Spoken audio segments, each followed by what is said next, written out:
Oh, you didn't know? Yo ass better call somebody! This podcast proudly presents to you the zero-time tag team champions of the world, the Road Dogg, JJ Brownlee, the badass, JB Faulkner, Total Spotfest Live, with the ninth wonder of the world, Nick. And welcome back to Total Spotfest Live. I am JJ Brownlee.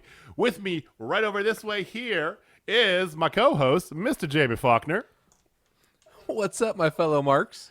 And as you can see or hear, we are accompanied once again this week. We are joined by a man who has the cultural relevancy of a Roadkill Cafe t-shirt from the Cracker Barrel in 1994. It is the ninth wonder of the world, Nick. Well, I mean, it's good to be back. I'm glad that you guys are having me. It's you know. Hey, for now, because you are on double secret probation. I know. We did appreciate your apologies. There's apologies had.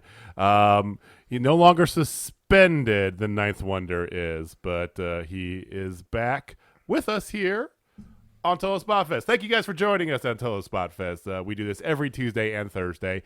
This is Tuesday, our WWE Power Hour, but it's a little extra Power Hour because we had a pay-per-view this past week, and Fastlane was Sunday. We're going to talk about Fastlane, going to do all the WWE things, including NXT from last week, and then Thursday, join us if you prefer AEW. We will talk all about AEW and other goings on.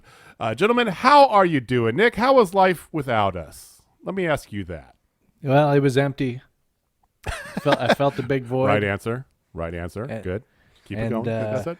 Come on. Give me more. And I filled it with a lot of bad television, some wrestling, and a lot of figuring out what I should say to get back into your good graces. Did you listen to "I'm All Out of Love" on repeat? No. You definitely should have. No. I was listening to. You can listen to the "Me First" and the "Gimme Gimmes" version, but you have to listen to that song on repeat next time we suspend you. I was listening to. I envision it'll happen again. "Don't Want to Close My Eyes" by Aerosmith. That'll work. That'll work. I figured you'd have air supply on. Jamie, how you been, man? It's good to have you back. Well, you were back with me last week, but you were off of work, so I didn't talk to. We all worked together, if you haven't already noticed that, and I felt like both of these guys were gone for most of the week because I was like, okay, I'm just by myself at work, not talking to wrestling with anybody. Okay. Yeah, I had a nice little staycation, and things have been good. Good. Things are not terrible. I don't know if you caught this or heard, Nick, but Jamie actually scheduled his family vacation. They're going down to Florida right on the weekend of Double or Nothing. So, oh man. Yeah, I'm trying to work the wife now because we're going to be at Universal at the resort there, driving up to go to Double or Nothing on that Sunday, and then driving back that night because it's only an hour away. Dude, do you know how bad I wish I could be there just to see the look on her face when it all becomes clear as to why the whole family's down there? Yeah. Shh. I mean, he's taken 4 daughters to Disney World and Universal Studios, for God's sake. I think it's a fair trade, okay? Yeah. I got Just put up saying. with damn Disney princesses. I want to see a goddamn lion tamer and a few Canadian destroyers. No, you're not getting any lion tamers. You're getting a lot of Do You Want to Build a Snowman, though? So let's get right into it. We're gonna talk about some news to start here before we get into our WWE Power Hour. I wrote all these notes down, right? Okay, so I had all these news stories, and I was going to lead off with a very funny quip that I thought up, and then it got totally blown out because yesterday, I think right before, right during, right after, I don't remember when exactly it was, but Sunday night, around Fastlane, news came out, broke on WWE's Twitter. They granted Andrade his release. Hallelujah. Hallelujah. Hallelujah. I thought that may come, but I thought it'd be months. And hey, Dude, it's now, like hearing one of your boys got paroled. It's fantastic. wow. I've never lived that life, but You just took a. you do you, boo. Okay, You do you. All right. Hey, I'm from Not gonna Wine piss off Dot. Nick Represent. anymore. From the dot. Now there are lots of reports that are going around with this. So some of it's confirmed, some of it's not confirmed. Pretty much multiple people have said, although they haven't been quoted, which is weird, but it's been said that yes, like I predicted, put my magic hat back on one more time. Charlotte actually was the antithesis for this. She went to Big Boss Man and laid down the law. Either you release him or I'm just not going to show up for shit for a while. And I also heard that Ric Flair was involved too. He pulled the same thing because, like I said, he loves the kids. So there's that. There's conflicting reports about the non-compete. So Wrestling Inc., and I don't remember where they had posted, where they got their information from, but Wrestling Inc. had said, the story that I read was from Wrestling Inc., said that, no, sorry, I take that back. It was not Wrestling Inc., it is Fightful Select. I get all these dirt sheets mixed up. It happens. There's a lot of them out there. There's a lot. Fightful Select said that it is going to be with a standard 90-day no-compete, which would put him off until June 20th. But Dave Meltzer was quoted as saying, no, there is no 90-day no-compete. I don't know. That's bullshit. No way. He got his release. I mean, I think that the 90-day no-compete's a small price to pay, so I don't think they would pull that off. Yeah, I mean, he hasn't been on TV for 5 months, so he might have been like, I've been on a 90-day no-compete already. I mean, he should, but we'll see what happens. If he pops in at Double or Nothing or before that with Thea Trinidad on AEW, because let's be honest, AEW is probably the front runner in everybody's opinion. I heard there's some teases from some guys that were on New Japan Strong on Sunday night that maybe he's the secret that they're bringing in. AAA is always an option. Ring of Honor, I don't really think is high on the list. Impact, maybe, but probably not, is my guess. So I think either it's going to be New Japan or AEW. Most likely AEW because Tony Khan's got money to spend. What do you guys think? Does. You know, I agree. I think AEW and then New Japan, but I think the level of difference is pretty much like the Chiefs compared to everybody else in the AFC, especially the Steelers. So that level of difference there. Yeah. You guys couldn't even sign Juju away from us. Come on now. Oh, okay. Well. Like you need another receiver. Let's be honest. So. Well, we look for receivers who actually get separation, so you can keep them. It's fine. Ow. Anyway, we're just not a sports podcast. It's not a NFL podcast. I speak truth. You do speak truth. Of course, I just want to point out, since we talk about truths, that Pittsburgh's trophy case is 3 times as shiny as your guys' trophy case, which are 2 little trophies. That's all I gotta say. You sound like a KU fan bringing up the past on championships. Just saying. Saying the KU says the KU fan. Oh my god. Exactly. I'll admit it. That's the way we talk. We talk about all of our past championships. I think that's what it is, because I heard it from enough of my KU friends. I live in Kansas City. It's half KU. It's half MU. There's not really that much K-State around here. Sorry, Wildcat fans. You're whatever. That's what they get. That is what they get. So I think I get so embedded with it that I gotta be like, well, I'm a Steeler fan. Anyway, same diff. Okay. We're wildly off topic. So the joke I was going to make was the other headline was that WWE star is going to be leaving or let go. And it is Charlie Caruso. But no, that is the thing that's happening. Apparently, and I wrote this down because of the quote that somebody had said here, that it is said that she is, quote, unpleasant to be around backstage. That's not a good job recommendation. So what I read was she is late to like all of her interviews, constantly and late. That was the thing. Yes. Like JJ That's what I before heard. 10 o'clock late, because I don't do shit before 10. Fair. Yeah, that's what I heard. But she still got her gig at ESPN. Yeah, I was gonna say. I don't think she gives a crap about WWE anymore because she has the ESPN gig. She's like, But she done loves with wrestling, this. so we could see her at AEW. We'll But see. they got Dasha, so We'll I don't know. see. We'll see about that. I don't envision her. I'm good without her. It's nothing personal. She's gonna I'm be on good E- without her. She's going to be on ESPN, which is fine, which is a good career move for her. Have fun.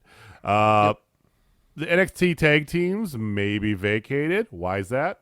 Well, one of the, was it Lorcan? I think it was Lorcan, yeah. Only Lorcan jacked up his shoulder pretty bad from this past week's NXT. I'll talk about it when we get to the NXT later on. If you're watching us on YouTube and you just want to go straight to NXT, you can just, boom, click the chapter down below.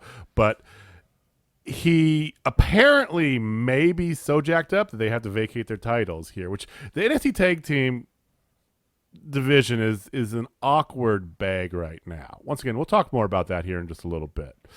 The WrestleMania hosts were announced. It's going to be Titus O'Neil, a Titus O'Neil sighting, and who? Billy Kay? Yes, please. No, Hulk frickin' Hogan. Yeah, it's WrestleMania time. You know they're gonna do I that. know. You get your hopes up or whatever. So yeah, that'll be a fun wall to be a fly on between those two. But whatever. WrestleMania. By the way, the tickets did start. Ticket sale did start this past weekend. There are still tickets available. I find that interesting. It was not immediate sellout, and they're going to do 25,000 per night, which I'm not going to lie with you. That surprised me. I figured they were going to get the 40,000 that they wanted. Mm-hmm. Yeah, originally they went 45 a night, which is crazy. Did you see how much those ticket prices are too? I saw 2,000 and up. I don't know if that's for both nights or just a single night. Single night. That's crazy talk. Okay. 2,000's too much for 2 nights. 2,000 for 1 night is way too much. That's probably in the second level or high up. That's crazy talk. Wow. Just so you can watch the same guys wrestle that you've watched for the past 16 weeks. Dude, it doesn't quite have that allure, does it? Yeah, we're gonna get to that in a few minutes here. But plus, you have to sign a liability waiver. Part of the ticket release is that you have to sign a liability waiver because of the pandemic, and you can't, if you contract or if you can't sue WWE. That whole deal. It's like, all right, guys, come on now. So there's that. Speaking of COVID, Triple H did not show, was not present, I'm told, from last week's NXT because he was quarantined, not COVID positive from what I heard. There's another COVID-related thing we'll talk about when we get to Raw. WrestleMania wasn't an instant sellout. I already talked about that. Let's talk about something non-WWE for a hot second. Our good friend, I say our good friend, but Kylie Ray is coming back into wrestling, at least for a single match.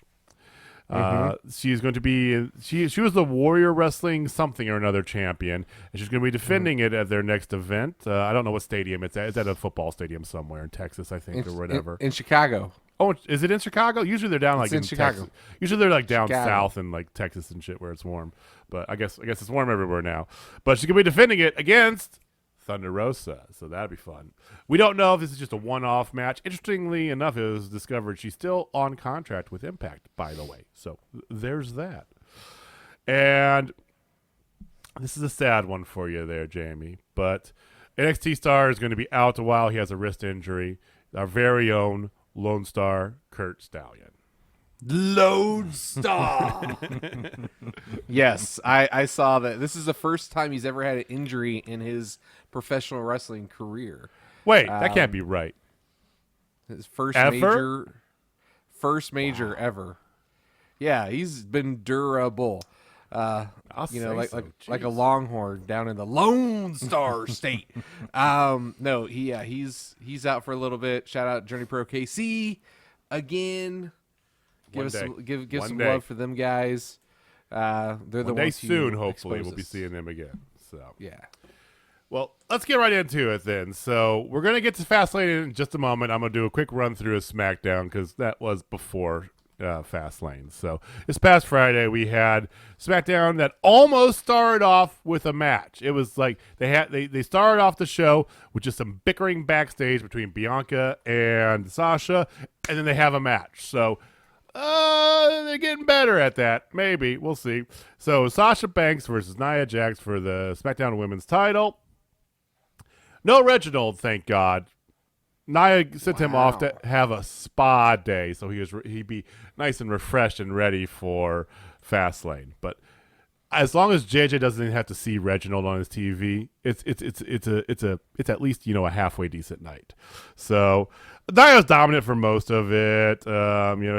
Had Sasha in a stretched muffler. This is one spot that I liked, and then slings her around while she's like in this. I don't know what I'm doing here. While she's in the stretched muffler and bangs her head into the bottom of the second turnbuckle. It was impressive looking, and it was definitely a headache maker. So. Baszler and Bianca, they get into it outside, which brings Shayna into the ring. She tries to kick Sasha Banks, misses. She hits Nia Jax. Sasha pins her for the win, retains her title. There's bickering going on between Nia and Sasha, there's too many S's, Shayna, and they're hinting at this whole breakup dissension between the two of them. So there's that going on. You have a backstage interview with Edge, which was a backstage interview with Edge. There was a hard sell by Graves and Cole for the WrestleMania tickets. A little more of the backstage bickering between Nia and Shayna. Then you get a Seth Rollins promo. He's just out there to mock Cesaro, pretty much. Once again, because he swung him 22 times, it was disrespected. Just will not. It's like, come on. Like half the WWE rocker was swung by Seth Rollins. So, sorry. Nakamura then comes up and tells Seth to shut up, and then beats him up a little bit. So there's that. Eric Bischoff, by the way, is in the Hall of Fame. They announced that. Then you get an actual match where it's the Street Profits versus the Mysterios, with Dolph and Rude on commentary. Now, this happened on Friday night, which is the opening night of the NCAA tournament, which is probably what WWE is going to attribute to the fact that they had even lower viewership than the week before. 1.945 million views was what they had last Friday. On Fox? On Fox, yes. Oh, they went. wow. They did below 2 million, and I don't have all the historical numbers in front of me. I don't know when the last time they did that was. It has been a while, I will tell you that. WWE will tell you it's because of basketball. I guarantee it. And to drive Not bad writing, 100% basketball. of course not, 100% basketball. And to drive that point home, there's at least 3 Ohio State references, Ohio State Oral Roberts references during this match alone. Now, in part because Dolph Ziggler went to Kent State. He's in the Hall of Fame there, and they, Kent State in Ohio. They hate Ohio State. Whatever. And Corey Graves, because the first one, he's from Pittsburgh, Pennsylvania. He's probably a Pitt or a Penn State fan and whatever. Mm-hmm. But it was a forced reference, but it kept coming. There is a great moment here. Now, not match wise. The match sucked, but. Yeah, you're right. The match wasn't the worst of the night, but it was bad. The worst is coming very shortly. Don't you worry, because the great moment was that Michael Cole kept calling the Dirty Dogs the Top Dogs. Like, he just cannot process what their name is and just botches it every time they come out. Here, with the Top Dogs here on commentary, and immediately Ziggler jumps in and just ridicules him on live TV. God, come on, Cole, can't you get anything right? You have one job. All you got. And I'm like, thank you, Ziggler. He should be lead commentary for everything. Put him and Samoa Joe. Leave it at that. We're done. Dude, it was fantastic. Yeah, Samoa Joe's great. Yeah, but yeah. That was the highlight, right, Nick? Because you actually watched a little bit, you said. Dude, right? I came in right at this part, and I was glad that I did. I enjoyed it. But it's like you said, the one thing that I did enjoy was Dolph Ziggler. He's like, they're in there. Yeah. He's like, they're in there doing our jobs. We're over here doing your jobs. Like, it was fantastic. Dude, the whole thing was great. Yeah. Rey and Dominic Mysterio actually get the win. There was a surprise reversal by Dominic on I can't remember who it was, but one of the Street Profits, whatever. Then out come Otis and Gable. They're now called the Alpha Academy officially. Oh, so much boo. I hate this whole thing so much. But they come out and they're total heels now. Gable gives a terrible promo outside the ring, and that's a match between the Mysterios and then Otis and Gable. Otis is now, a terrible heel. We don't need to talk about it. I just have to get that off my chest. He's a terrible Otis heel. was in a perfectly fine tag team, and you, dude, I know. Oh, and you shit on it. Heavy Machinery was one of my favorite tag teams, dude. A good tag. It was a good gimmick. It was not a super original, but it was good. They've been using that gimmick since the '80s, for God's sake. Mm-hmm. Maybe that's why I like it so much. Two big country boys. Yeah, maybe that's why I like it so much. Kind of that Bushwhackers throwback. Yeah. Right. Yeah. Nope, Well, not anymore. You no more. got Angry Otis now. Angry Otis is just like Murray. It's now. I don't know. It's not a caterpillar. It's a millipede. I don't know. It's whatever. And the Dirty Dogs were on commentary, and the Street Profits were on commentary. And so all of commentary was just them bickering back and forth. That was fine and all. The match sucked. Otis and Gable ended up winning, and I don't even know how, but they did. So then you go backstage. Congratulations. Yeah. It's like, what is up with this tag division? You have the Street Profits who are just literally there, and all this other stuff. And let's be honest, Rude and Ziggler are not bad performers individually or by each other, but because of the intrinsic properties that is SmackDown's writing, Vince McMahon. Whatever. I don't even know. Bring back Freddie Prinze Jr. Let's just do it. Let's just do it up. Why not? I don't even mind anymore. All right. What's Vince Russo doing? Like, it cannot get any worse. Whoa. That okay. All right. Settle down. We don't need Russo back in anything wrestling related. Okay, I'm just saying. I'm just saying. It's terrible. It's pretty bad. Its impact when Hogan got a hold of it bad. Yeah, I would he say was writing that. I would say it's worse than that, but that's okay. Who was writing that? Vince Russo. Yeah. It can only go up, man. I think they've hit rock bottom. Dude, there's so much worse to officially come. Smoked too much crack, and they're doing tricks on the side just for a crack rock right now, which is viewers. Right. Jobs. And that's where we are. Well, they're not getting the viewers. That's the thing too, because it's blatantly obvious. I mean, whereas Raw gives us at least a little bit, like I've said in the past couple of weeks, they give us a little bit as good. It's like, oh, there's even though it is some stuff that's 50-50 booking, it's still some good matches in there. So it's like, okay, well, at least there's some good wrestling to watch. This is a whole lot of nothing. Like tonight's Raw, Monday's Raw was not bad. Yeah. We record on Mondays. Everybody knows that. It's good. Cool. Yeah. So let's finish up with SmackDown so we can get to some decent wrestling then. So go backstage. Sami Zayn, he's bitching about his match with Baron Corbin. Why does he have this match? We don't know. We can't figure this shit out either. He's then confronted by KO. Suggests Sami is twisting the narrative around. Then Sami asks him to sit ringside for his match, and if he says that there's nothing fishy about it, if everything's legit, to join him on his like documentary, and he agrees to that. Then you get throughout the night.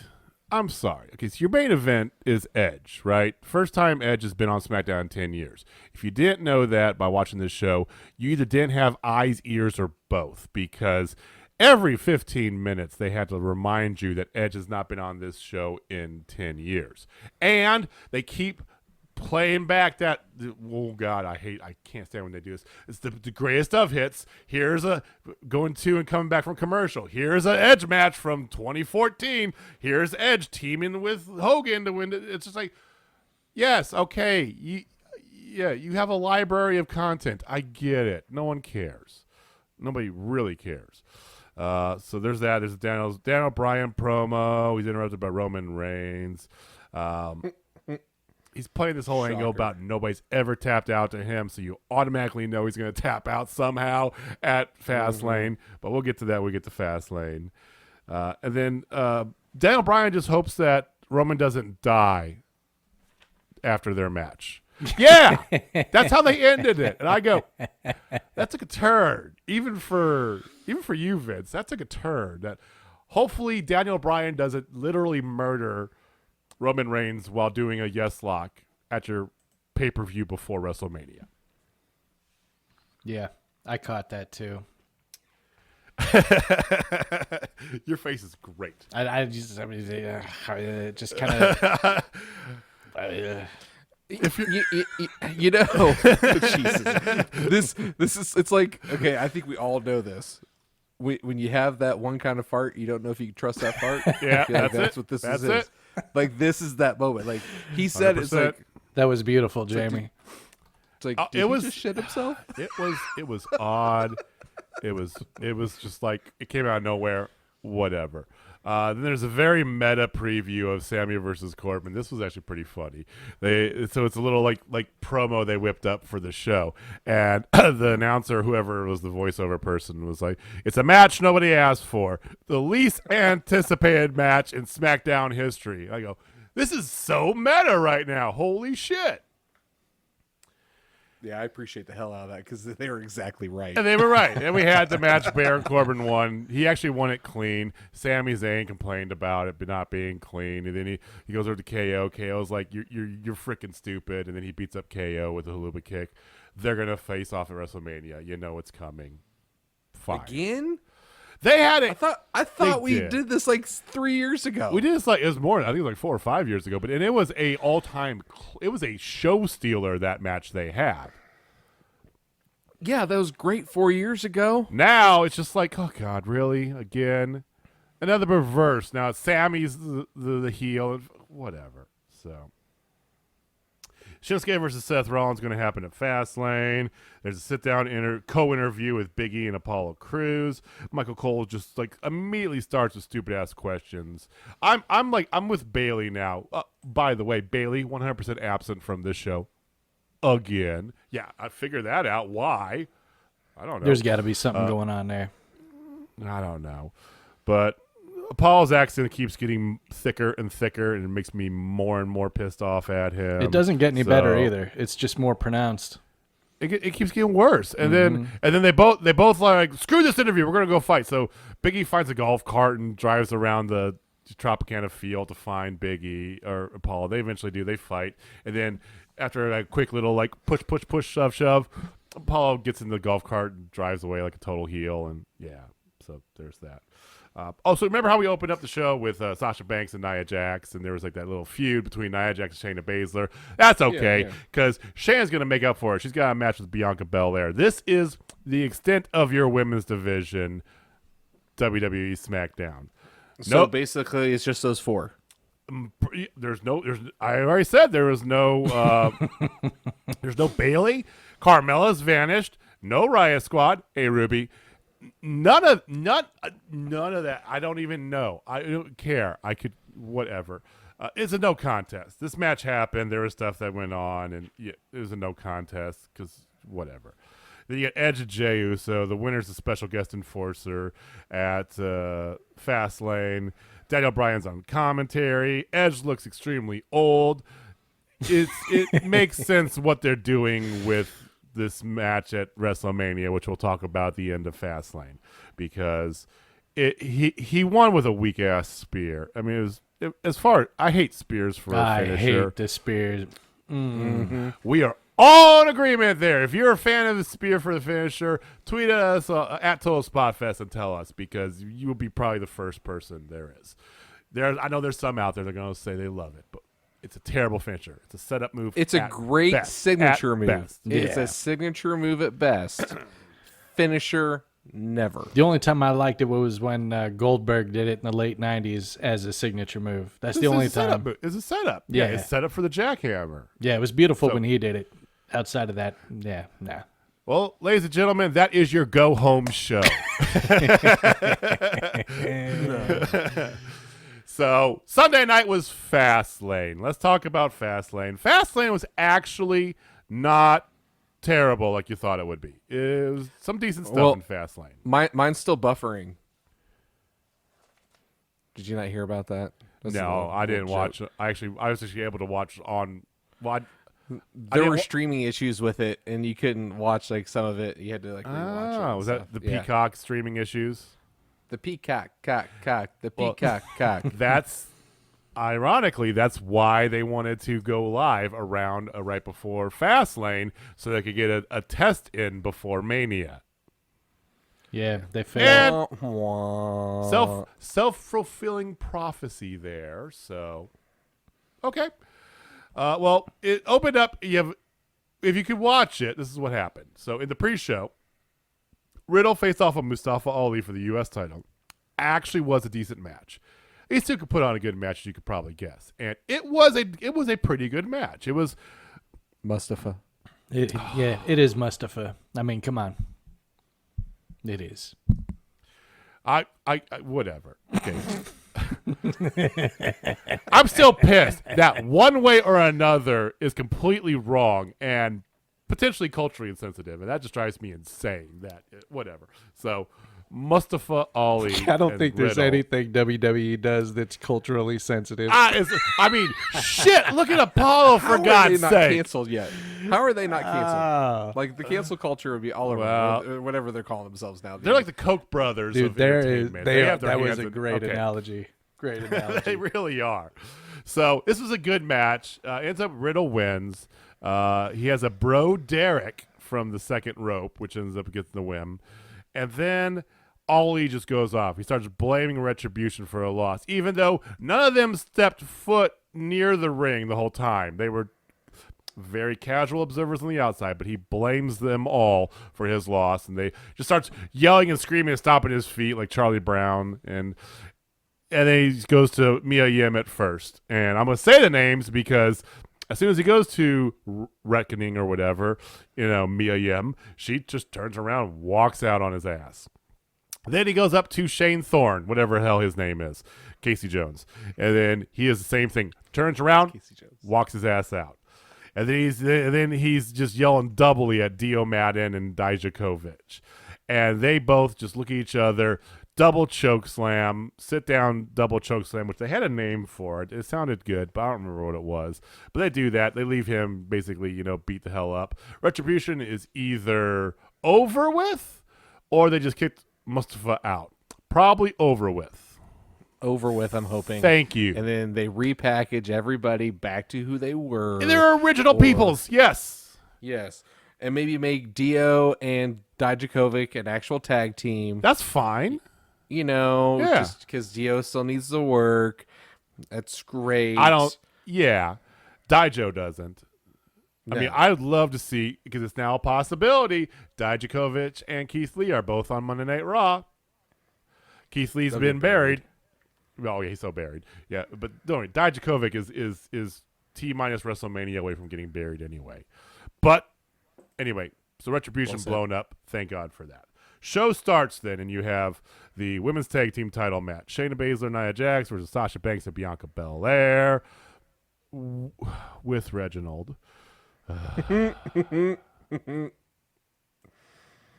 makes your heart happy, doesn't it? Just everything. Dude, what's with this guy?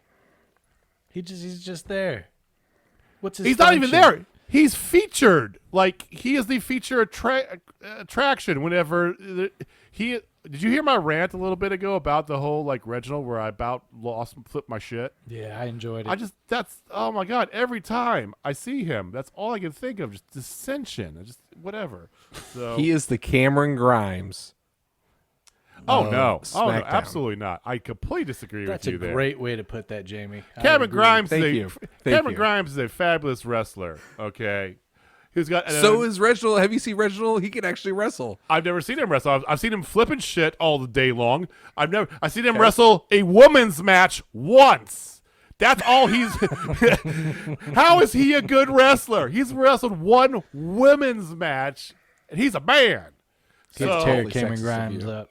That's not very 2020. I know, but Cameron Grimes is a legitimately good wrestler, and even He can't hold a candle to Reginald. You see, I know what you guys are doing. You're just doing this just trying to piss me off. No, that's it's literally all it's you're the doing, truth, man. No, It's the that's truth. completely all you're doing. Put them up side by side. You know it's true. They both like fine things. Both of them talking in an accent. Both of them really haven't done anything yet. Well, and both of them just talk. Cameron Grimes does wrestle. He wrestled 2 weeks ago in a pretty good match, by the way. But he's got COVID now, so Yeah. Well, half of NXT has COVID, so Shayna and Nia win. They're setting up this whole dissension thing between them again. It ends at the end. It's such a blatantly obvious way. They're trying to make Sasha heel. She gets distracted. There's a thing with Reginald. He gets involved. He distracts the ref after Bianca does a 450 splash off the top rope, right? And then the ref. So that causes Bianca to get mad and goes after him and tags in Sasha, and then they come in the ring, and Sasha is doing her bank statement on Shayna Baszler, looking at her and Nia Jax's corner. Okay, that's the way she is facing, and Nia comes in to try and break it up, and here comes Bianca to stop her, and of course because science happened and Nia's twice as big as Bianca, she pushes her. She goes into Sasha Banks, and after the match. And then she gets rolled up for the loss. And then after the match, she's sitting there like, "You cost us the win, rookie." And I'm like, "You literally were staring at them doing this." It's Have so a little bad. bit of continuity. It's so bad. Dude, and They're they force finally it. off. Right, but they're finally off this shit. They're moving forward, and Sasha is now officially heel. So whatever. yay! It's stupid. So you got Big E versus Apollo Crews, he's got his spear still, and his spear course now he has does. a giant metal ball at the other end, like a clubbing ball of some sorts. But there's no more soldiers. At least he's not being accompanied by the soldiers. Jamie. He doesn't have his militant people now. He doesn't have his military. Maybe Vince heard you. And it's like, okay, the military might be a step too far. They're quarantined. It's a step too far, but They got the Rona.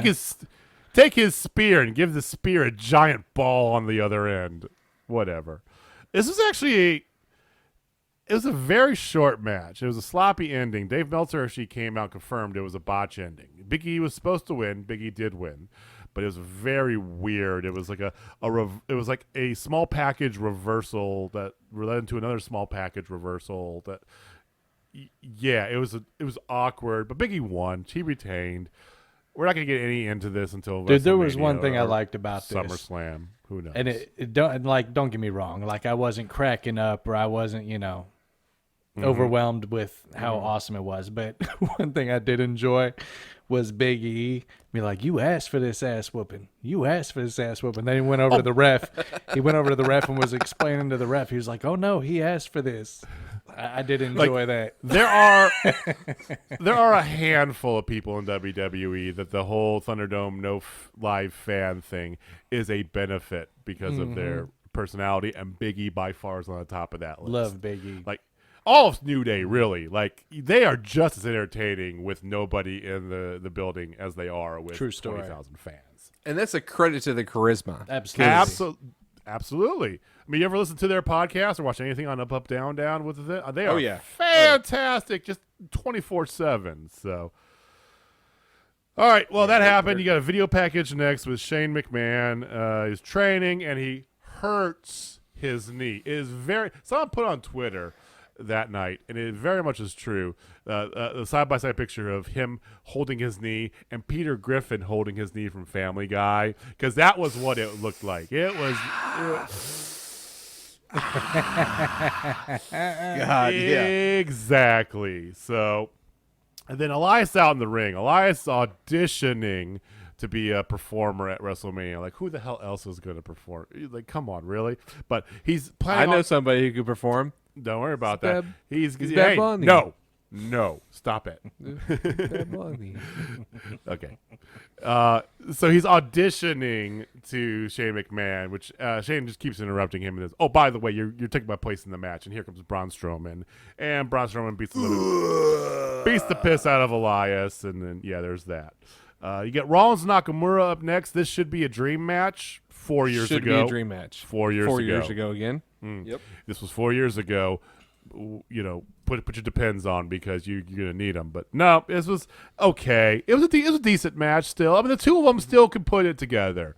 They're hampered by bad writing. There's no build up for this thing. It's literally a week and a half old, I think, at most. So it is what it is. It was decent. It was fun. Rollins got the win. I'm glad Face Shinsuke's back. I missed him bad. I'm glad It's he's better. back. I missed his music. I'm not gonna lie. 100%. So it's good. There's gonna be something going on with the two of them, Cesaro, at WrestleMania. We'll see what happens. Then you got Drew McIntyre and Sheamus, which no holds barred match. And I'm gonna say this first, okay?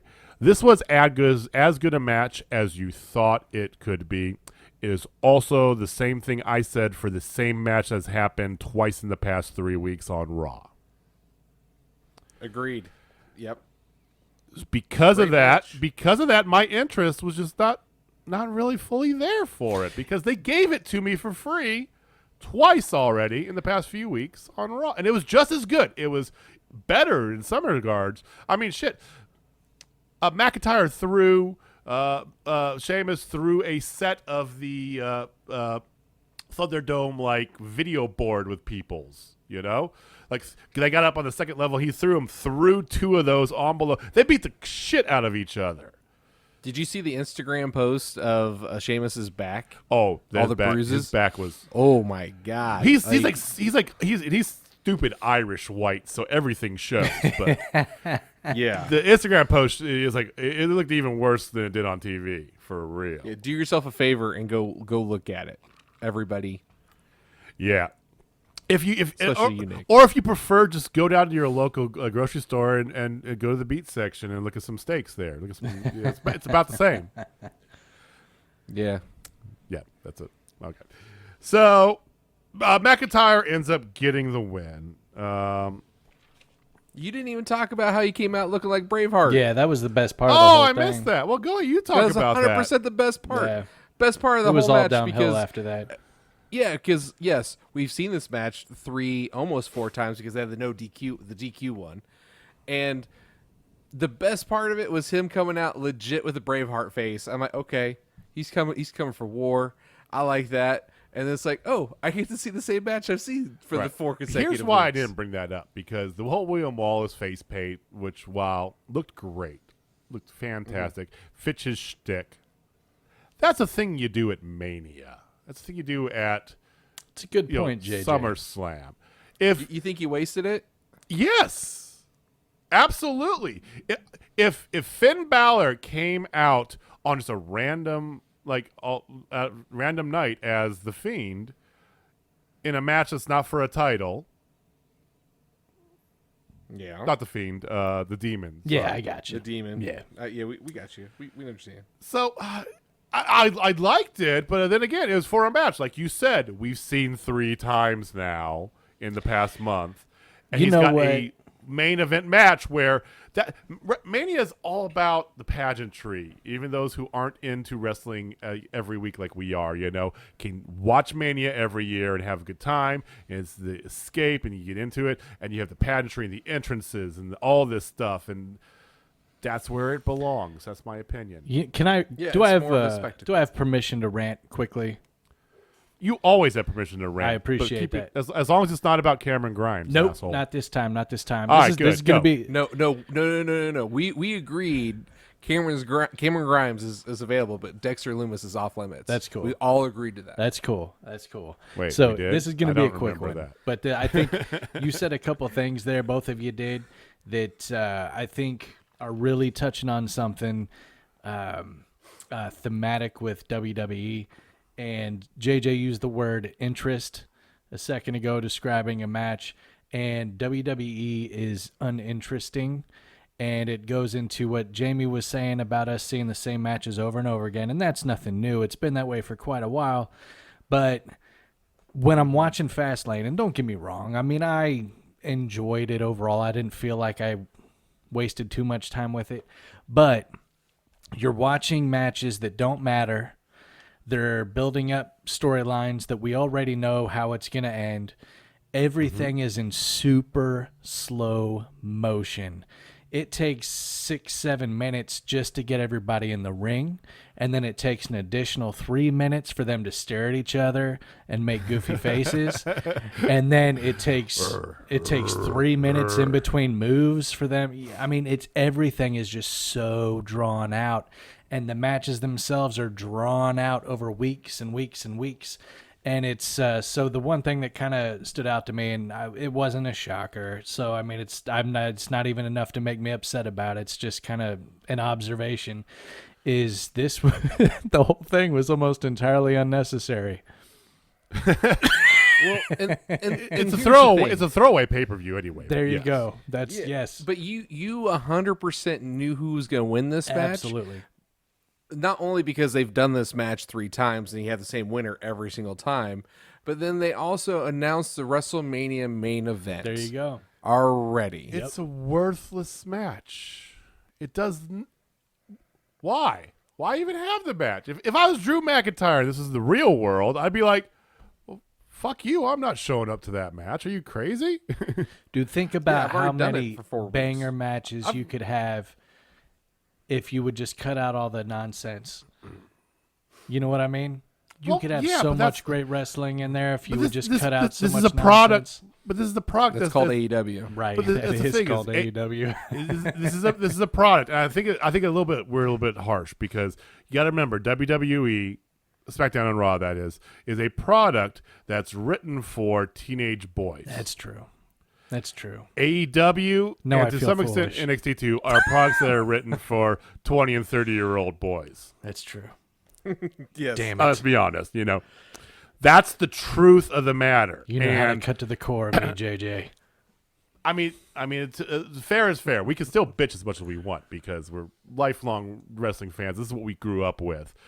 But it has long been a product for the teenager.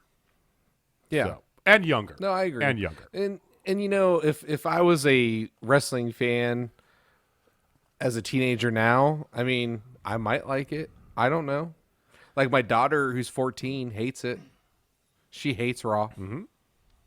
She's she smart. loves AEW. She's a gifted I think person. I think a little bit of that is an environment too. You've had her around.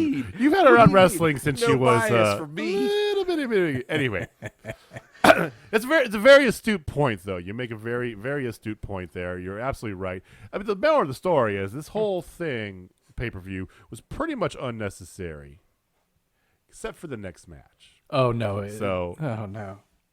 Oh yes. Okay, that's okay. You just bear with me then. So the next match was Randy Orton versus Alexa Bliss. Yes, I said that right. Yes, this is actually going to happen. Okay, so Orton starts coughing up blood before the match even starts. Right. All right. So, and I know you guys have fully turned on this gimmick, and Oh, that's my God, okay. yes. That's okay. Let me No, just get, no. I'm still hanging on. I'm not. Okay. By a thread. I but abandoned I'm hanging shit. on. I'm, Yeah, half, you- I'm totally halfway redeemed back. themselves. Okay, all right. Let me get through this, and then we'll discuss. So Okay. he starts coughing up black blood even before the match starts. Right? He's doing his little pose, and black blood comes out on the turnbuckle. And then Alexa comes out. Randy charges after Alexa, and she scares him back with a wall of fireballs. Right? Okay. This is obviously a pre-recorded match. And they did it in a very good fashion. You couldn't tell too much, but obviously pre-recorded. So that happened. And he tries again, goes into the post. She goes outside. They kind of dance around the outside, and he starts stalking her. And then he goes up to go run after her, and then she just looks up, looks down, and here falls a truss of lights right in between them. And so she's doing the whole supernatural thing going on, right? So then get back in the ring. She's like, come on, let's go, Randy, let's go. She blows him a kiss, then blows him a fireball, which was a nice touch. And then don't don't worry. They didn't actually wrestle. Those of you who thought this was actually going to be an intergender match, folly on you, because they didn't actually wrestle. Out comes a charred hand from beneath through the ring, over by where Randy is. Reaches for him. Randy jumps aside. Now there's just a giant hole there. Fire spits up out of the hole, and then you hear the music for the Fiend. He ascends. It is. He looks very much Leatherface-y. No, he looks like a zombie Leatherface from Texas Chainsaw Massacre is the way his new garb look. Another word for that is dumb. He looked dumb. To be fair, he looked dumb before with the mask. Let's be completely honest. That mask was never a believable monster. I mean, really, it never was. And this is, and to be honest with you, I like this more than the time when he took his face and made the championship belt the face. That was dumb. Man, I must have missed that. I'm glad I did. It sounds Jamie terrible. liked it. That's why he's ignoring me. So. No, I enjoyed the hell out of it. I didn't. I thought it was stupid. I thought the face belt was dumb. Okay, I enjoyed the face belt because it's made by Tom Savini, and that just like pulls my heartstrings because I am a big scary movie horror nerd. Which is why I thought you would like this, because he's even more horrifying now. No, I like this. I like this. And right, he doesn't look like Leatherface. He looks like that's the best I'm not a scary movie guy. Both these guys are scary movie guys, and I'm not. So that's why I don't get the scary movie references on point. Jamie, what does he look like? Okay, so he looks more like... He looked like an Ewok. No, god damn it, no. Do you want to be suspended, you son of a bitch? I'm sorry. I apologize. He honestly looked like have you either of you watched Creep Show? Oh, No. absolutely. Hundreds of times. Okay. So the Mother's Day one? Yeah. He looked like I got the my father cake. or whatever. Yeah. Yeah, I got my cake, and he looked like the father skeleton I kind can of see guy. that. Yeah. He's burnt pretty good. Like Skeleton guy, he just Ewok. Yeah, he just looks tell- like You could tell it's Yeah. the original mask, but melted and disfigured.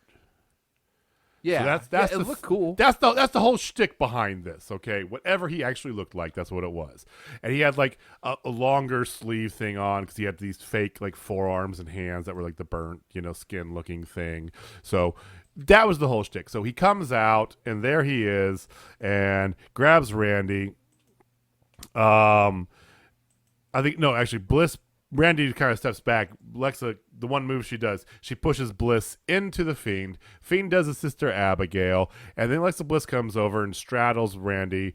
1, 2, 3. A ref is still there, apparently. Who knew that was ref hadn't shown up for all this other shit, but he's stuck around to do a 3 count. Lexa gets the win, technically. And the Fiend is back. She looked like she was riding him, and She it did, pissed too. off. It Mrs. pissed Orton off pretty hard. Kim Orton. Dude, Yeah, I thought Randy's about wife. the second that happened, I was like, oh, man, Kim's pissed. 'Cause she gets very into it when things happen in WWE around her husband, and good on her. She's awesome. But yeah, as soon as it happened, she just goes, "What was her tweet?" It was like, "You looking it up right now, Jamie?"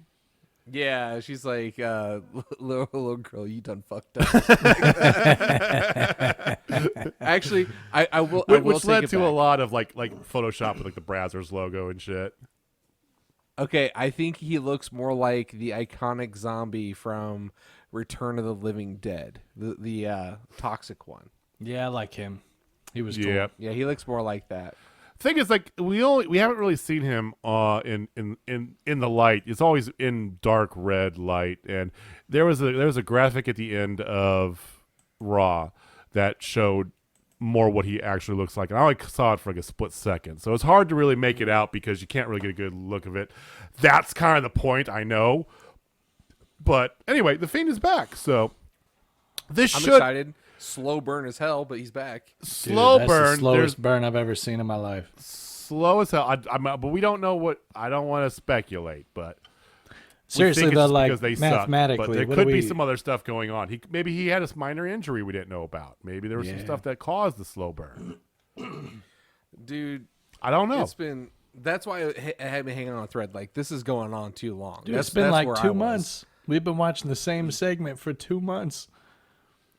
3 months. 3 months? Well, oh my god. He hasn't been on TV this year. Like, that's where we are. Well, the truth He's of not the been on TV. yeah, and the truth of the matter is that this whole Randy thing should have been done, and he should have moved on to something else well before this to get ready for WrestleMania. But that was never in the cards because Vince can't look past the main event. So anything past the main event, Vince doesn't look at. He doesn't know what the hell to do with anybody after that. So just have them face off against everybody different every week, or just keep whatever they're doing now. Just keep that going for the next 4 months. That's what he says. That's what he does. So this should have been your finale, though. This should have been your ending because of the cinematic nature to it. Should have ended the show.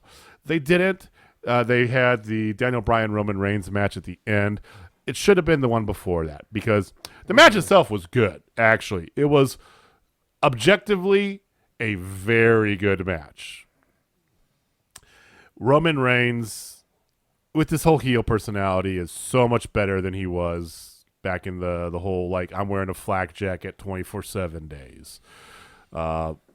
Daniel Bryan, he doesn't do the low, but he still does a Superman punch, which I don't hate as much without all the theatrics. I don't know why.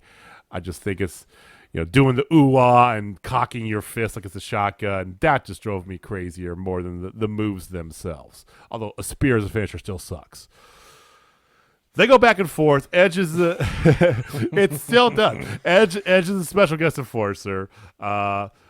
It gets to a point where the ref gets knocked out of the ring somehow, right?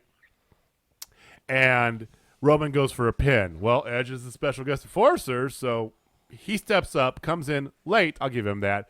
Counts 2, kicks out, and Roman's mad because he was if you're gonna step in, I had the 3 count. What so they bicker a little bit, and then that leads to some other stuff happening. Eventually, Edge gets knocked, and he thinks that it is Daniel Bryan, right? Or Daniel Bryan goes to hit Roman and it hits Edge, whatever it is. And then Daniel Bryan locks in the yes lock. No ref, no enforcer in the ring. Locks in the yes lock. And it's a while it's in there. It's in there deep, and it goes for a while. And very faintly, here comes Roman. Tap, tap, tap, tap, tap, right on Daniel Bryan's hand. And Edge jumps in and attacks Daniel Bryan because he's turning heel now. And chairs brought in, chairs used. It's all this stuff. And then Roman Reigns gets a win because a new ref comes out after Edge now vacates the premises. A new ref miraculously shows up. And right when Roman Reigns goes for the pin, 1, 2, 3. If it's not blatantly obvious, they're making this a 3-way match at WrestleMania. I don't know what else to tell you. So hold on.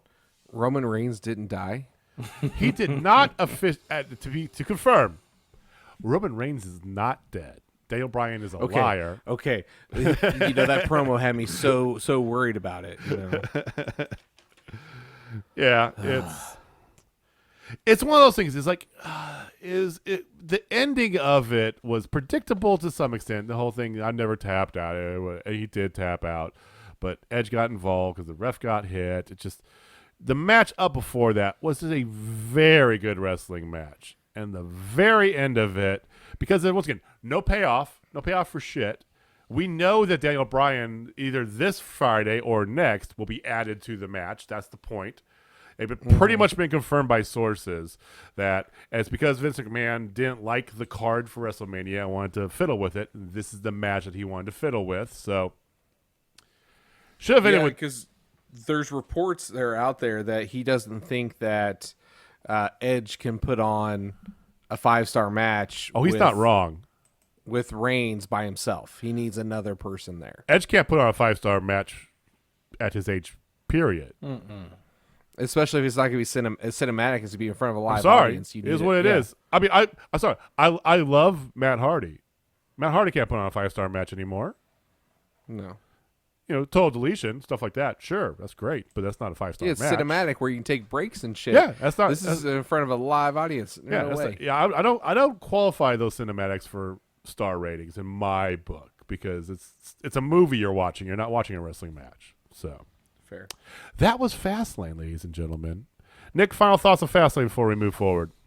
I mean, it's my usual thing with WWE. I didn't hate it, which means that it was good. It wasn't terrible. I mean, it was the matches were decent. There was a couple good ones in there. My main thing is it's a horrible bar. Oh my God, sorry. Go ahead. What was your thing? Oh no. All I was gonna say is it's brevity is the soul of wit, man. Cut out the Braun Strowman Elias match. Cut it out entirely. That was a waste of time. I wish they would spend a little bit more time working together to make things a little just content-wise. It needs to be better. Sasha and Bianca, do what you got to do with them, but don't just come in and you can tell they didn't have anything to say. They just kind of started shooting at okay, so you're supposed to be mad at me, I'm supposed to be mad at you, and then they just kind of talk at each other with it's just kind of dumb and forced. No big. That's minutia. I'm griping about. Well, that, I'm still baffled as all hell that those two have such terrible chemistry. It's terrible. Thank you. Terrible. That's exactly what I was going for. You summed it up perfectly. Terrible chemistry. But I think if you would have cut out a couple of matches, and then, you know me. I think Jamie's totally correct in saying that I'm probably no longer in the target demographic. Well, I said that, but yes, you're definitely no longer in Yeah. And that's okay. So, that's fine. That's cool. We're still gonna watch it. Let's take it for what it is. You got it. Speaking of taking it for what it is, let's talk about Raw, because Raw has been the better of the two shows lately. So it's the Raw after pay-per-view.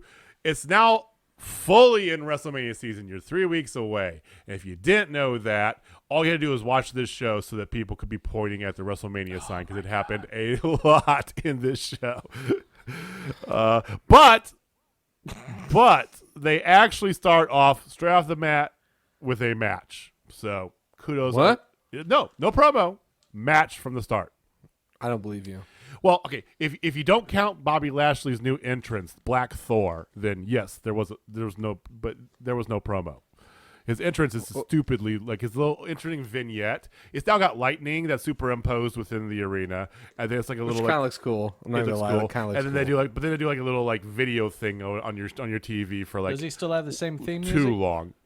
Dude, It is. I It's actually just- really it's- like his theme song. It's really cool. I really dig this. Bobby Lashley is one of my stars of Raw, and one of the stars of the night right now. Like what they're doing with him is one of the few good pieces of long-term storytelling. So kudos to that. So you've got Lashley versus Sheamus to start.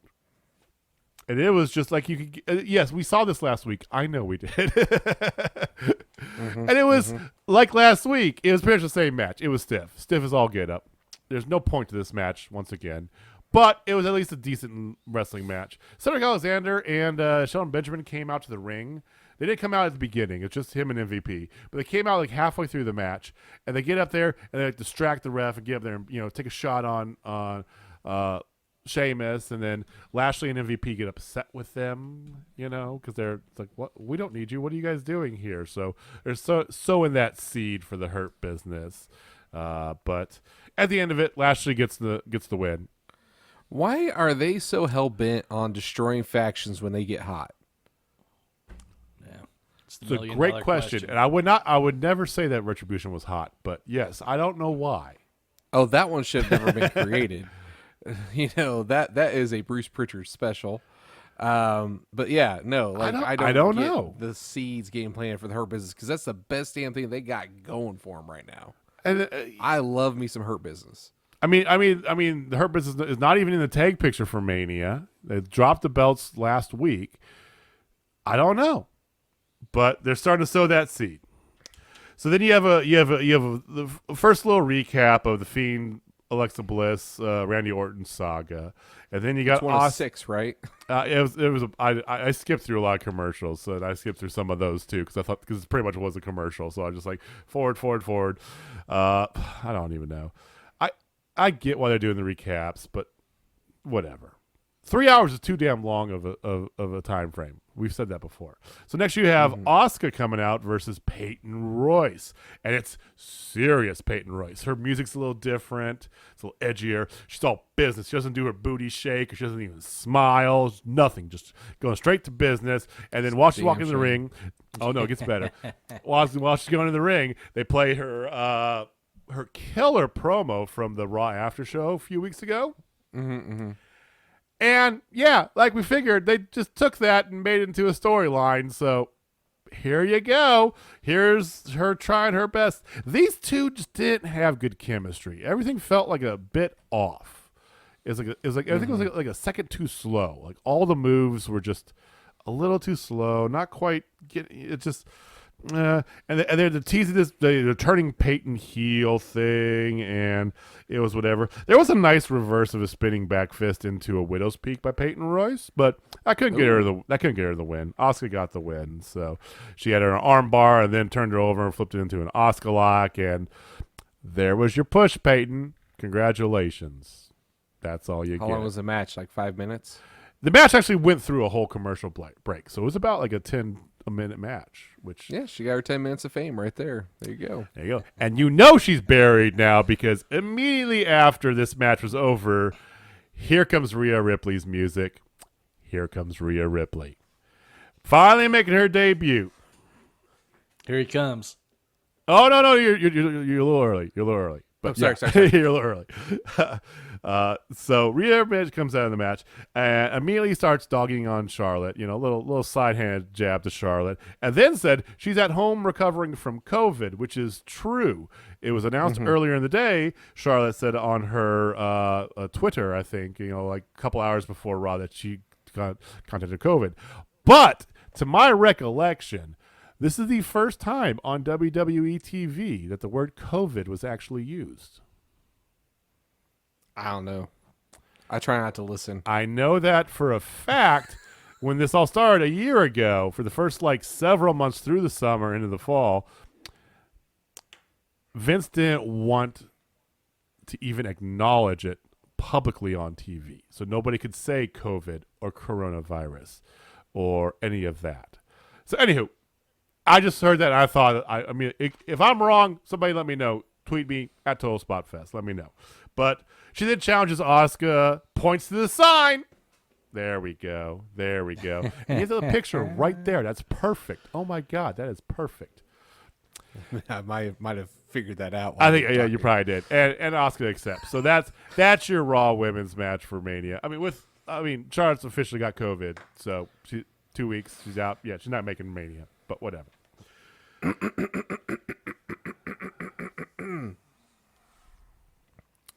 All right, y'all. So this is what we did. All right. So that little Japanese girl, Asuka. Yeah. We're sick of her having the title, and we were going to give it to Charlotte, but since Charlotte made such a big stink about Andrade, we decided, we're not going to give it to you this time, even though yes, we are contractually obligated to give her a title shot whenever she wants. We decided to trade it, and we're going to give it to that Rhea Ripley, that Australian girl.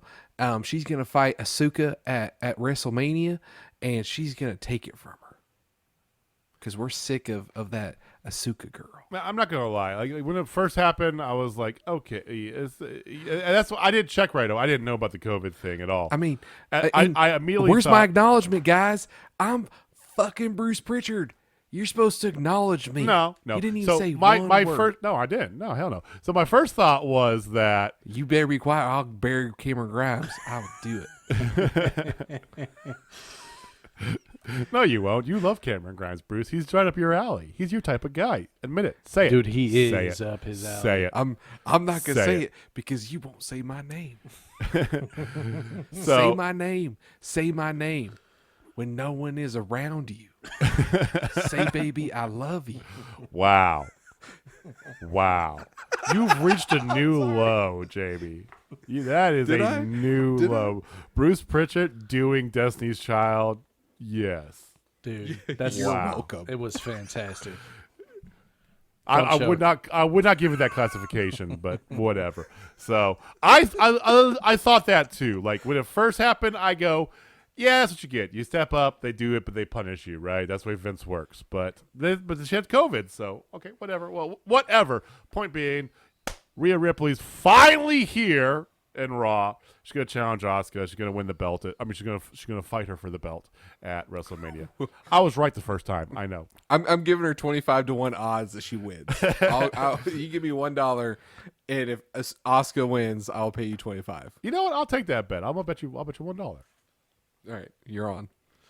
So Drew McIntyre backstage with Adam Pearce. He accepts a match with a handicap match with Cedric Alexander and Shelton Benjamin. If he wins, they're both forbidden from being at ringside at WrestleMania. Okay, sure.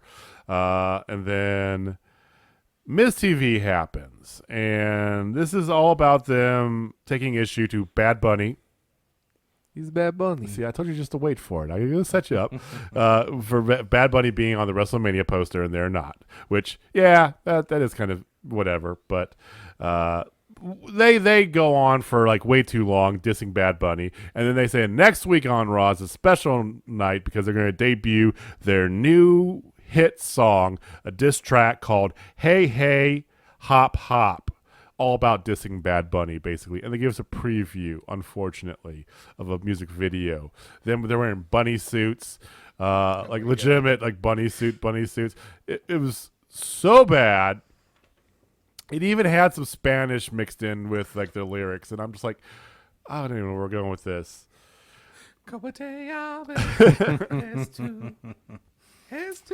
Miz has a match next with Jeff Hardy. So, match with Jeff Hardy. You know, there's two types of Miz matches. There's Miz being the goofy Miz, you know, with Morrison's out of the ring and you can't take anything seriously, right?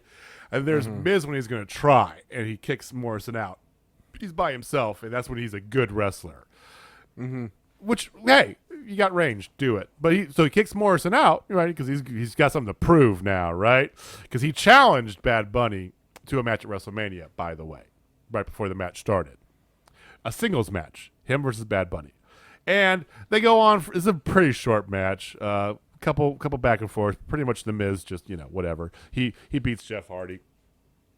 And then he's like looking out in the ring towards the entrance ramp, talking to the camera, blah, blah, blah, all this stuff. And here comes Bad Bunny, and I'll give him credit for this because he came in the frame perfectly, and he delivered a very good guitar shot right across the spine of the Miz. So comes in, hits him with a guitar, goes up the ramp, and he's tired as all hell. Like, he cannot catch his breath. And I'm like, you're going to fight in a match at WrestleMania? Yep, he accepted. So, not a tag match like I guessed, but close enough because Damian Priest and Morrison are going to be at the side. It will become a tag match. They're already on. They're already on the graphic as being part of it. You know, they're going to be at ringside, so it doesn't matter if it's a tag match or singles. It's the same damn thing. That's now finally official.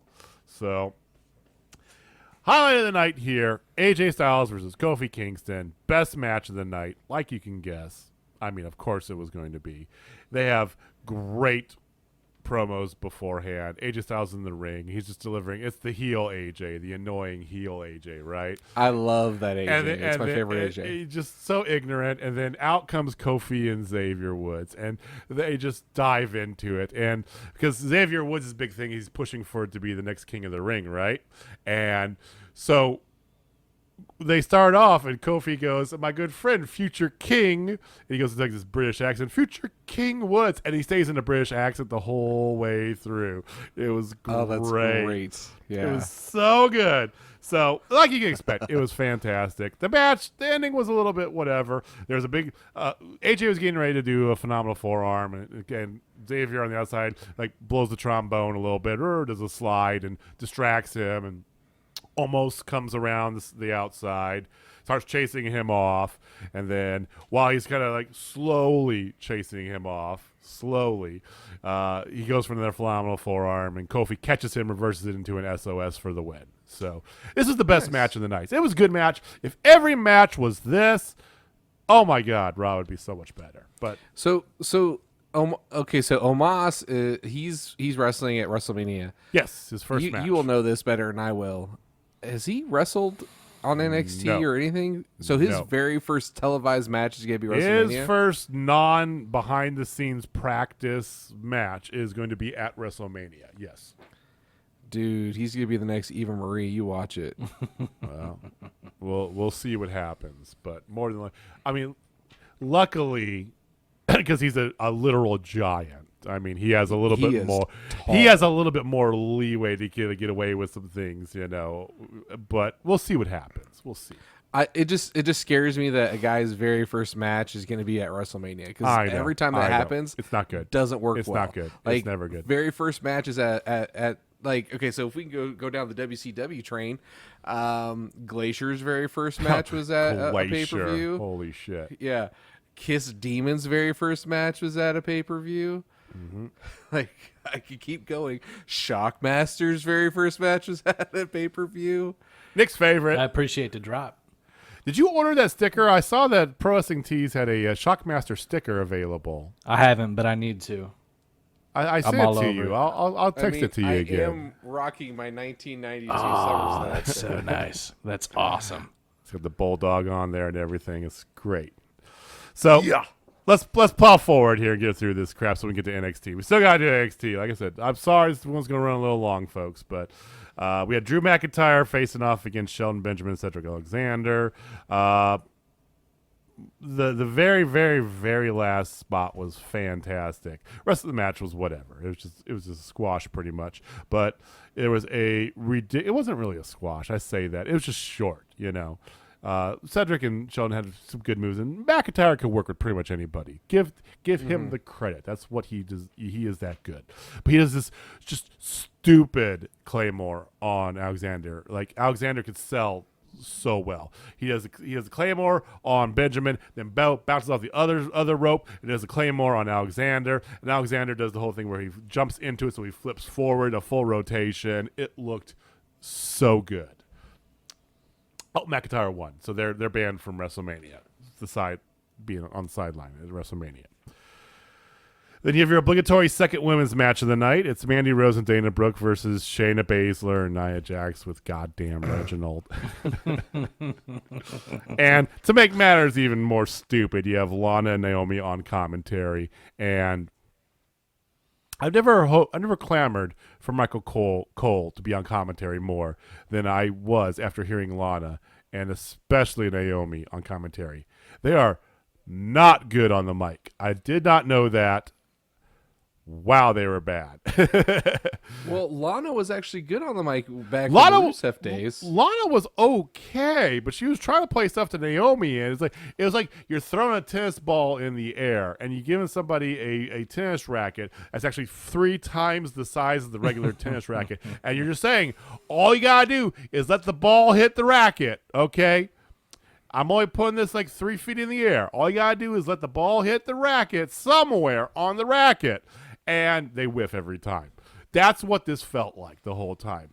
Naomi's a great wrestler. She's buried.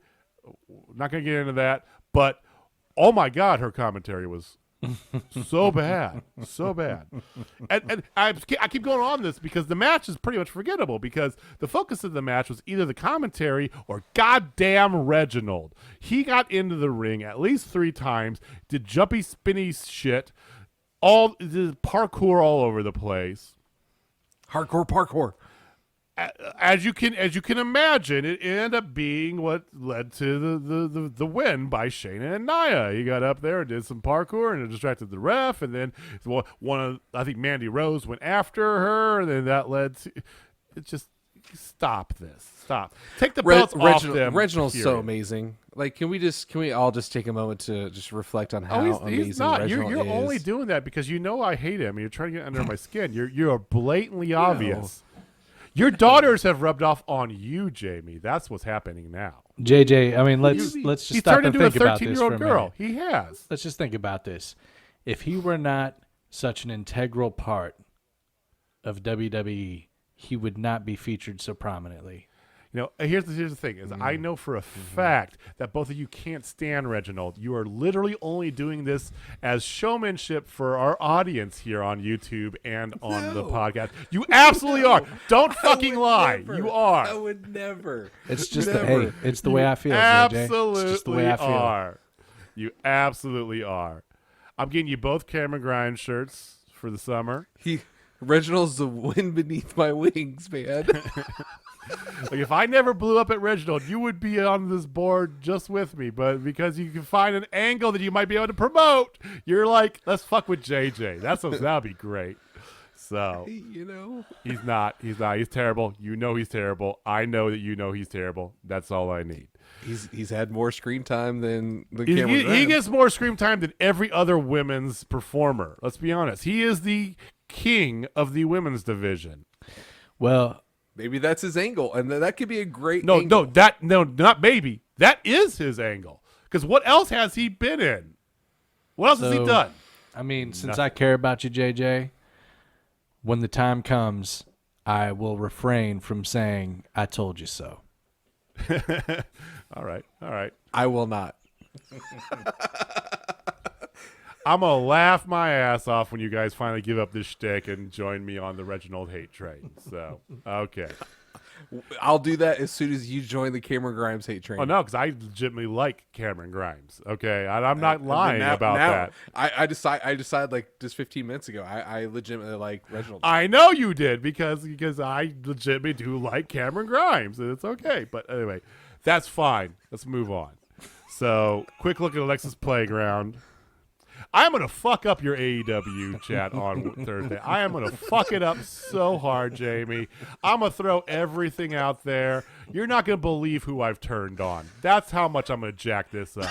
I can't wait. Oh, it's going to be great. Don't you worry. I'm going to be a rotten son of a bitch. I mean, there's no need to be nasty. I just want to get through this crap. That's the thing. It's like I just want to plow through this as fast as possible. And you two assholes are sitting here. We're at an hour and whatever. We still got a whole nother show to do. Okay. Sorry. You're saying no. Don't apologize to me. You need to apologize to our listeners that are like, I'm quitting. I'm gonna stop listening to this now because it's been too damn long. It's your fault or not. It's your they might fault. find us funny. They might find it funny. Nobody finds it funny.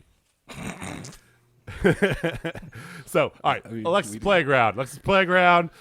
Here's the one part that I like about the whole Alexa bit. It's a slow burn, yes, but if you paid attention, her eyeshadow has gotten incrementally larger, deeper, and blacker this whole time, and her face has gotten paler and paler too. Like those.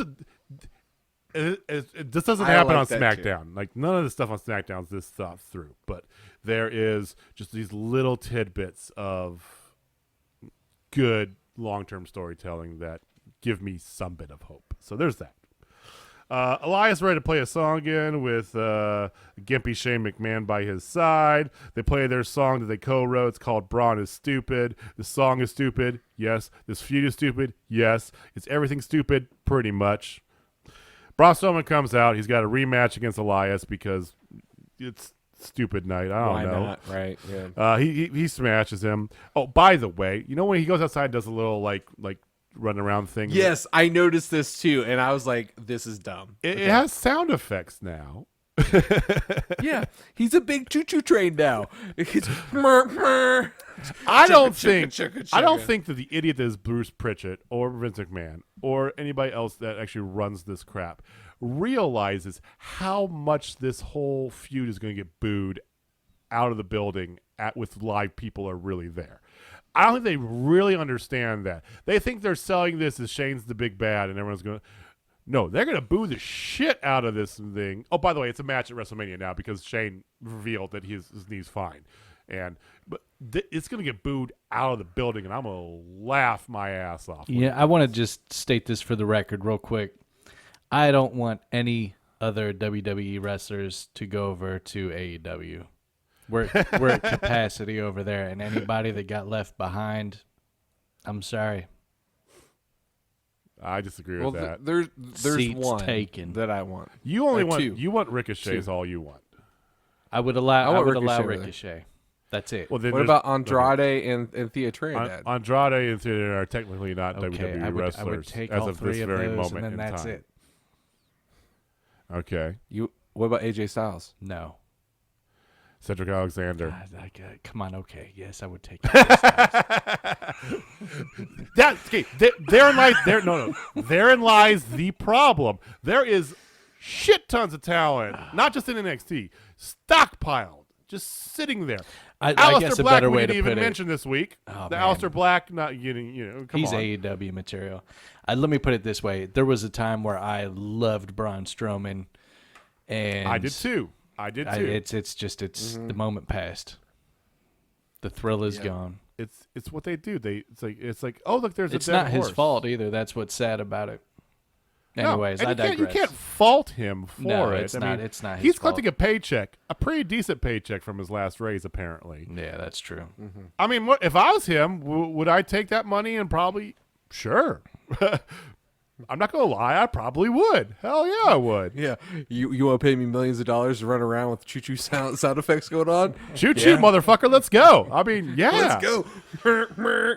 So Give call me me the Thomas. big engine that could shirt. I don't care. That's I'll- gonna be his next you want shirt. me to The wear like big you engine want that me to could. wear like an army style Under Armour shirt, but it's all wet and gloves that make no sense. Okay, whatever. Okay, sure.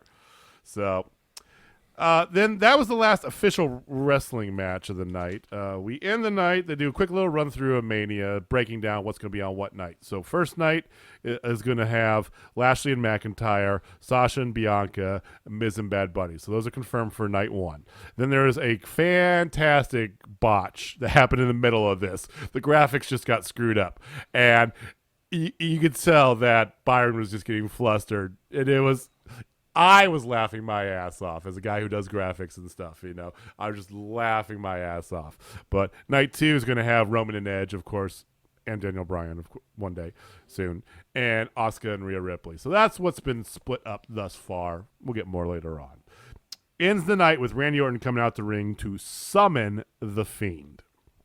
Bad idea, probably, right? So he comes out, he's talking a little bit, and then out comes Alexa Bliss with her little, Fiendo lantern, or Jack in the Box with the Fiend inside of it. She actually lets it play all the way through, and he pops out, right? Once again, foreshadowing. We should have seen that because he came out through the ring. Little bits of good long-term storytelling that in a better promotion would have been the star of the show. She then comes out to the ring, and they're going back and forth a little bit, and then there's Kane, and then after she gets finished with the thing, the lights slowly go out, and there's Kane fire, like the Kane with the fire out of the four corners, and there's the Fiend standing in his new melted garb in the middle of the ring behind Randy Orton. So Randy goes over to his bag that he brought with him, unearths a gasoline can, and then sprays gasoline all over the Fiend and around him. Fiend doesn't even move the whole time, and Alexa steps into the ring, and they have a little stare off, and then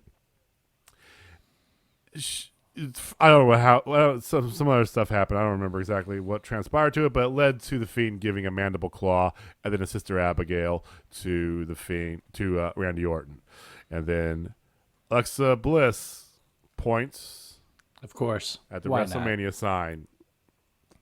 And we already have a graphic for it that they're going to fight at WrestleMania. So, Dude, how ready do you think Randy Orton is to move on from this? I think he's Probably very just as much ready. as everybody who's Yeah. involved. Yeah. I like all the Fiend payoff, and I like I know it's slow build, but I like all that. The fact that it's still with a Randy Orton feud, though, just drives me. That's the part that's just he should be feuding with anybody else. Shit, anybody. Somebody. I mean, yeah, this whole extra crispy Fiend thing, versus the original recipe Fiend, it's I want to see it under regular lights and not red lights, Yeah. because I don't know if he's all brown or he's more black and crusty looking. Like what am I working with here? I know, and the thing is that we don't know. We don't know a lot about this. We don't know if we're going to see another iteration of Bray Wyatt. I mean, because are we going to see the same Bray Wyatt after WrestleMania in the Firefly Funhouse? But it's not the I don't know. Shit, I don't know. Maybe the blood of Randy Orton is the only thing that can really truly bring original recipe Fiend. They have a first blood match, and that's what ends up being whatever. So that was your Raw after Fastlane. It was okay. It was fine. There's a few good moments there. The Kofi Kingston match was stellar. Everything else, I won't say stellar. It was great. Everything else was whatever. So let's go back now. Let's end on some good stuff. Let's go back to NXT. Speaking of NXT, the numbers are in from last week. AEW 768,000. NXT 597. So they both were down a little bit more. But NXT's gap is getting bigger, it seems like. So it's high time. We keep saying this every week. It's high time for them to move to Tuesdays. So NXT starts off with Jamie's favorite thing, a promo. So there's a promo. He's been waiting for Karrion. His time is up at Stand and Deliver. Karrion Kross and Scarlett then show up. Finn says he doesn't have to have what it takes to be in the main event and beat him. That's an interesting statement. So whatever. He's not all about choking people out because that's what he just keeps saying he's going to do to him. I'm just going to choke you out. I'm going to choke you out. I'm going to choke you out. Okay, sure, great. They get interrupted by Danny Lorcan or Oni Lorcan and Danny Burch, who just come out saying how much Pete Dunne should be in the middle of everything here.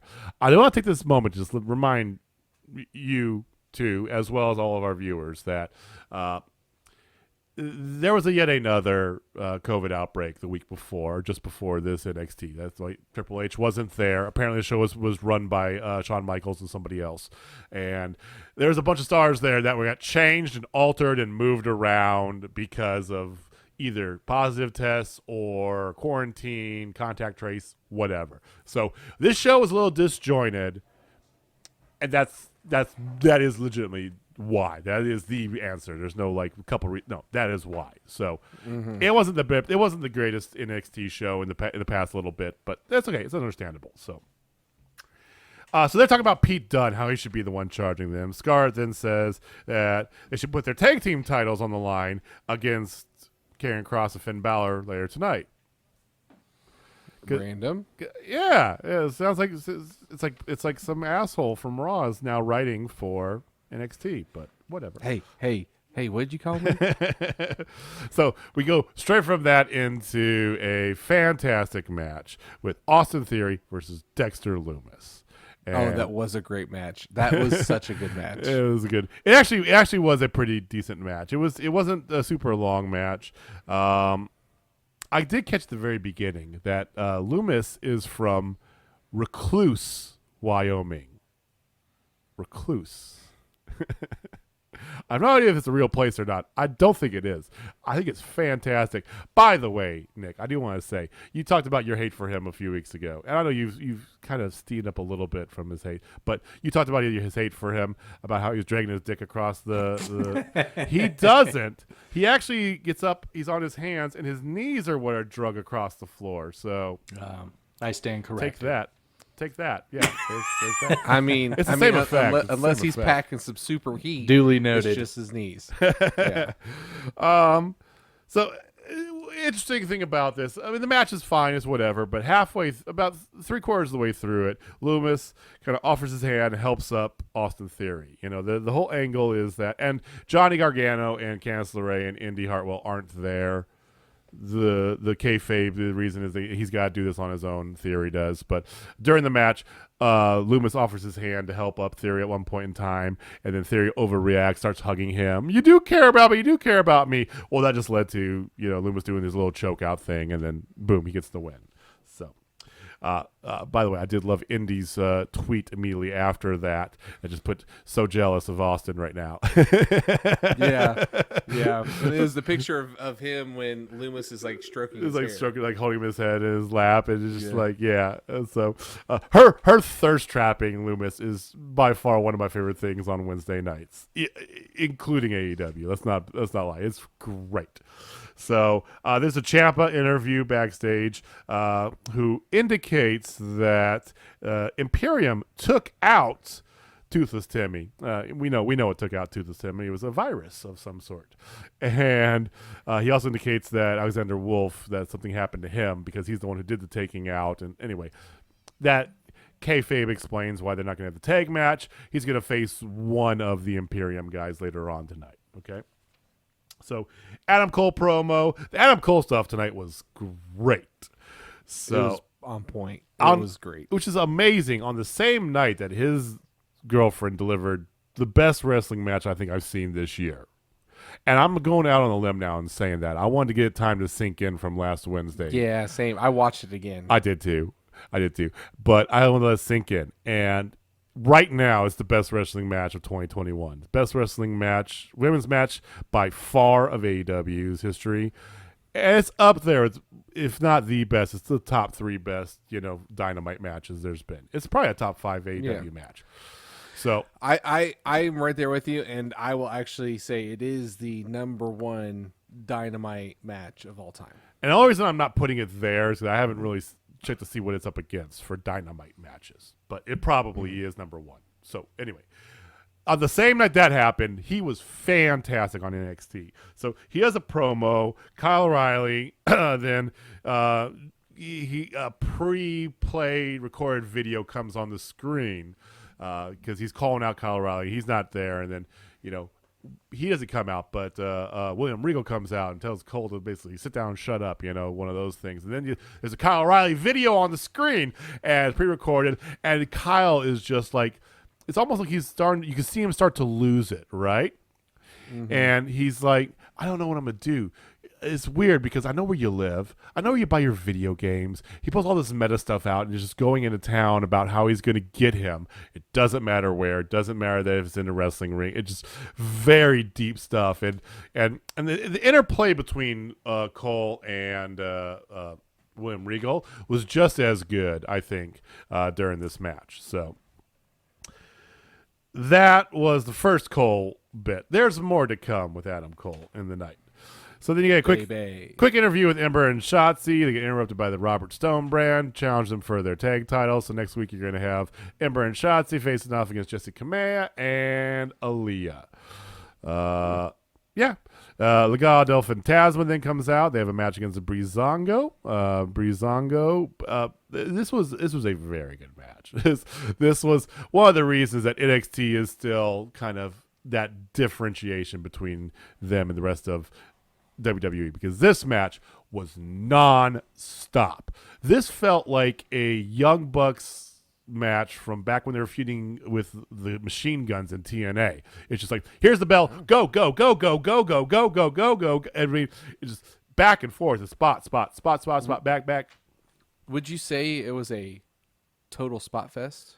I would say that, and we're going to talk about that after this show here. We're going to start doing rankings, and that's going to be our top line. But I've got more thoughts on that, Jamie. We'll let you guys in on that on Thursday. But it was a definite spot fest, if not a total spot fest. It was fantastic. Ended up being Legado del Fantasma got the win, and then Escobar calls out Jordan Devlin, who they had a promo earlier on, talking about him, whatever. He drove up to the Performance Center at some point during the day. Who knows? Anyway, he calls him out. Out comes Devlin. They actually meet in the ring, do a standoff. They're going to face off at TakeOver Stand Deliver for a title unification match, if you would. Or anyway, it's the same exact idea that they had when Sammy was gone for a while because of COVID, and they came back with the Intercontinental title, but AJ had the Intercontinental title. They're doing that, but with Devlin and Escobar. So good. That should be. I'm not super big into the cruiserweights. I'm not gonna lie. That match though should be good. So after that, you have a promo for the newest signee in NXT. It's a Japanese wrestler, and they're calling her Sarray, Sarray. I'm probably still mispronouncing that. I'm sorry, but no, that's right, Sarray. Okay, good. Whew. She is the Warrior of the Sun, and I don't know a ton about her. I know that she was kind of along the same lines of Io Shirai, in Japan, Lost Stardom stuff. She dominated Stardom. Oh yeah, you know a little more about her. Yeah. She's really damn good. Okay. She does do some aerial stuff, but she is like a hybrid strong style, and what's the other style? But yeah, she's not full. She's not strong, but she has strong components. She's like best comparison, an adult version of Rio. Okay. So she's not 4 foot whatever and 65 pounds. Yeah, she's like 5'3", she does that. $110. Okay. Yeah. All right, good. Well, I'm excited to see her. Like I said, I don't know a ton about her. I don't really follow the Japanese wrestling promotions as much as I probably should. But cool. So anyway, they showed her off, did a little video package. So that's cool. I don't know if that'll be before. It probably is going to be immediately after TakeOver is my guess. That's my guess. Then we do a check-in. They wrote off Cameron Grimes' COVID test with the fact that he's on vacation. He has some very poorly photoshopped Instagram photos of him swimming with dolphins and other stuff. So that's great. It's good to just get a little check with Cameron Grimes every week. You know who doesn't take poorly shot photos of swimming with dolphins? Who's that, the Shockmaster? Is that Eric Reginald. Bischoff? Is Reginald would that never- Reginald. Yeah, he would never do Is that. that Sky Too Hottie? Rikishi? I mean, Rikishi might be Tori Wilson? hanging out. I mean, Tori Wilson? You can let it Jamie the and I Wild contribute, Samoans? or you can I'm gonna just keep going. talk over us. I'm gonna talk over you. hey, I'm sorry. While Cameron Grimes is away on COVID leave, Reginald's just, You Like guys a do know soldier. that working on the ladies. Yeah. you guys are aware that I am the one who edits the videos and the audio, right? Like don't care. like you don't do care. realize that if I wanted to, I just cut all this shit out. You do know that, right? I was simply I trying mean, to are make you the are point. you aware of that, Nick? Because I don't know if you are or not. I was simply trying to make the point that some wrestlers You're are not more making a dependable point. than You're others. trying to get under my skin. That's the point you're making. I get it. It's okay. Hey, week in, week out, we can count on Reginald. Can't count on Cameron Grimes. Just saying. That's I it. love the fact how too you like 2 weeks in a row you call it internet trolls and then you display it by being one in real life. Oh yeah. I've self-admittedly called myself a troll. I think we all remember that. No, I've as long as So, I've known you, you've yes. been a troll, and I still love you. But that's okay. All right, so Zoe Stark and Dakota Kai is the next match. Okay, this was a pretty good match, very good women's match. It wasn't super long, had great pacing to it. You know how big I am about pacing, right? This match had great pacing, and it had a good nod. It's a guy who's a halfway decent wrestler that she paid a nod to. It was Zoe Stark went up on the rope to do a springboard, and Dakota Kai pulled Shawn Michaels out of her back pocket, like when he bent Shelton Benjamin in half. It was literally the exact same spot, like not even exaggerating. The springboard from the same side of the ring over super kick. They didn't get the best video angle of it because of where the camera was as opposed to where it is when there's actually people in the stands, So it's not quite the same camera angle, but everything else was the exact same. It was very good looking. So was it sweet Kiwi music? Sure, we'll go with that. It led to Dakota got the win, right? Okay. So then after that, here comes Io Shirai's music, and Io Shirai comes out, and her and Dakota and Raquel are standing in the ring, and then Dakota kind of moves forward to like meet Io, right? Io, like a stone cold bitch, just walks straight past her. Like stops for a second, gives like a side eye look, and then just walks right past her with a contract, slams it up to Raquel's chest, and they didn't point. There was no pointing, but yes, basically, we're gonna meet at TakeOver Stand Deliver. It was the next day that on Twitter or something or another, on some WWE social media platform, Raquel officially signed it. So that's official. We know that's coming. Marcel Bartel is the one who fought Tommaso Ciampa. So one half of the Imperium Tag Team. Doesn't matter who it is. Marcel? Marcel Bartel. So it was a sorry. good stiff match. If you like stiff matches, this was it. Ciampa looks fully back in shape, by the way. He looks fully back. He had a little rust during the tag team tournament, a little dusty cup a little bit. Not anymore. He was on point. Has he shaved his head? Because he looks like Nope, he's like 60. he's still got the grandpa gray going on. The baldingness and the gray in the beard. He's younger than us. I know he is. He also has the same. I have the same hair as he has. If I let my hair grow out, I would have. he actually has a little bit more, but I would have the same hairline, like in the middle of my head with the big hole in the back. And I don't know how great it is. I haven't had hair in 15 years, but yeah, he's still doing the whole like hair grown out, fuzzy, whateverness. But he ends up getting the win, and then Walter shows up. Yeah. Oh, it's so good. He damn near chops Ciampa's head off. Like one of the best chops I've seen in a while. So we got that to look forward to. That's happening, let's guess, probably a takeover. So that's cool. Another look outside. Kyle and Adam Cole are getting arrested now because Adam Cole was running through the back there a little bit earlier, and he's like, I gotta go. He's gonna take care. He's messing with my stuff. So he runs out the door, whatever. And then a little bit after that, I think after you come back from commercial, there's William Regal freaking out. He's running outside, and now they're out there. The cameras actually finally make it outside, and they're both getting arrested. So the story is that Kyle tried to run over Adam with his car. And they're both being separated. Kyle's actually physically like halfway put into the back of a police SUV, and Adam's handcuffed with his hands behind his back at the back of a car. We assume it's his car or whatever. 2 cars ahead, and they're just yelling back and forth at each other. It's all actually pretty good stuff. So that's what's going to happen. We know it's going to be some stupid match. It's going to be like a last man standing. It might be one of those it might be like they did. Who was it that Cole had that cinematic like outside? Was that against Loomis? You remember the takeover? We had that match where it was outside. He showed up in the monster truck, and they ended up, I think it was Dexter. It might have been Loomis. Yeah, I think it was. Yeah, they might do something like that, or it's going to be like First Blood, Last Man Standing, something crazy. We know that. Yeah.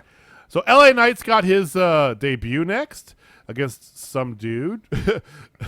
Halfway through it, I found out that his name was August Gray. I don't know who the fuck that is.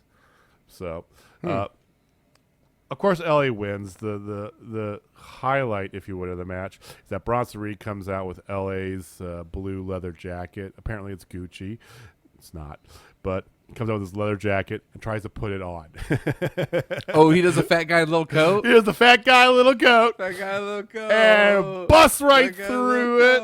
And then tries it, busts through it again, and then rips it up and leaves it there. And so, anyway, that angers LA Knight. But he gets the squash win, and then comes out, and he's mad. So they're feuding. We'll see what happens. I'm still clamoring for ladder match or something for U.S. title between a bunch of people, those two included. We'll see what happens. New Queen of the South promo, by the way, and if you didn't know, it's the final season starting April 7th. Not really any new content on the promo, but it's coming soon, so that gets me excited every Wednesday. And then William Regal's outside, and he has a solution to this Cole O'Reilly problem. We're going to find that out next week. So we're going to find out what kind of match it's going to be. Take over next week, basically. A get run over by your car match. Hey, why not? I mean, shit, they had a bury AJ Styles alive in the middle of nowhere Texas match. So, I mean, hey, why not? Then you end the match with Cross and Balor challenging Lorcan and Birch for the tag titles. This is where only Lorcan got his shoulder hurt. This is why I said at the very beginning, 3 hours ago? I don't know how long we've been doing this. For the they might have to vacate the tag titles. So is pretty decent back and forth. Balor and Cross, they're not really working together like at all. If one of them happened to get a tag, they completely ignored the other person. So, which is their setup to feud. Then we know what's going on. It ends with one of the Finn kicks one of the two, I don't remember who it is, into Scarlett on the outside, and Scarlett falls down. And Cross just turns around and just sees Scarlett on the ground with Finn not far away, kind of looking at her, and snap, that gets him going. Logan and Birch get the win because basically, Cross is like, the hell with you now, and then just beats the piss out of everybody after the match is over. Beats the living shit out of them all. He still has the same stupid forehead to the back of the head thing that he does. That's how he ended it with Balor. But anyway, that's the ending. The ending was kind of blah. The show was definitely kind of rushed to be put together because of that. The Cole stuff was good. Mm-hmm. Few good things about it. So. It was a good. I mean, it was a good. It was a good show. It was the best WWE show by far of the week. I mean, but it was. But that's a low standard. That's a low bar. That's a low bar. I know. Yeah, NXT standards, because like we've talked about, NXT has set a very high bar.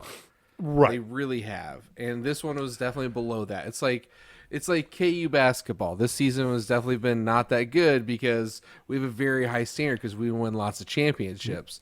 And this year we didn't. We actually just got blown out by 30. By lots, he means 3. Yeah, okay. just by 30 against USC, who I absolutely hate. Really? They won by that much? I knew they were. I knew it was over. They won by 30.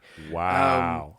So anyway, that's okay. That's okay. Bill Self's going to pay it's a some good more bar. kids next year. It's going to be fine. No, he's got to get. You got to get. Adidas bigger. does that. Adidas pays the kids. If you don't think he knows about it, please. Oh, come on now. It's the worst I'm not kept that dumb. secret in college basketball. They all know this. All the big blue blood programs pay their kids. Everybody knows it. Everybody's involved. Everybody that's involved with the program knows what's going on. Knows where it's coming from, knows how to hide their tracks for the most part. I mean, It's just now that Duke and Arizona and they're getting caught. I know he knows about that just as much as we all know that Ray Lewis killed that person. You know, it's just, the same level of understanding. This is why we try to keep our podcast a little shorter, because this is what happens once we go past a certain hour. Yeah. So anyway, what I'm saying is, like, for NXT standards, it was low, but that was honestly because of the COVID outbreak. It was still a great show. It was a The very matches good were show, solid. but it was just not. Well, yeah, when we get those, like, especially since they've been doing these like pay-per-views on live TV, yes, you're absolutely right. I mean, 100%. This wasn't the knockout drag out, but it's not the Great American Bash on free TV. So I mean, yeah. It was fine. It was good. Nick, do you have any thoughts on this at all? Man, I was suspended, so I didn't catch NXT. So hopefully, you guys have had enough time to consider. You the can situation, still watch and wrestling with or without us. I thought I was suspended though. That doesn't mean you can't not watch wrestling. We don't suspend you from being a fan. You can still watch TV. I suppose I misunderstood the terms. Wow. Okay, well, thank you guys. For those of you who did stick around to the end here, thank you for that. Like I said, we tried having that. We really should. I don't even know, man, because I hate to do like a separate thing for like a mediocre pay-per-view, but then we get in bitch fest mode, and it's like we should have done a separate podcast for the pay-per-view. But thank you guys for hanging out with us. We are Total Spotfest Live. You can find us, of course, on Twitter at Total Spotfest. Check us out on YouTube, where you can look at our faces, except for Nick, who I'm gonna keep putting. This whole time, by the way, Nick, I put different pictures in there. You wanted me to use that one you gave me, and I did for a little bit. But you've got a variety of different pictures, and you're going to love watching this video to see them. If you want to see them, go to our YouTube, Total Spotfest Live. And do not forget to like and subscribe. Please do that. Leave us a comment. Let us know what your thoughts are. What do you guys think of Fastlane? What are your thoughts on this week's NXT? How much do you hate Reginald? Please do that. And how much do you love Bruce Pritchard singing all right, Destiny's how Child? about this? Reginald versus Cameron Grimes. We need to put that poll out there on Twitter. You have to have one promoted on your program. Reginald or Cameron Grimes. Who do you take? I know who I take. It's a Sophie's choice. I know, but I know who I take 100%. We're all good. All right. So thank you guys. Join the conversation. Like I said, give us a tweet, give us a follow, give us a subscribe, give us a shout. Let us know what you think. Nick, what's your final thoughts of your first day being back with the team? It's good to be back, man. Love you guys. Love your show. Don't be messing up anymore. Long time listener. I want to thank you guys for putting up with us here. Jamie, take us out. Well, I think everybody knows what I'm going to say. If you're not down with TSL, I got 5 words for you. Next SmackDown Women's Champion, Reginald.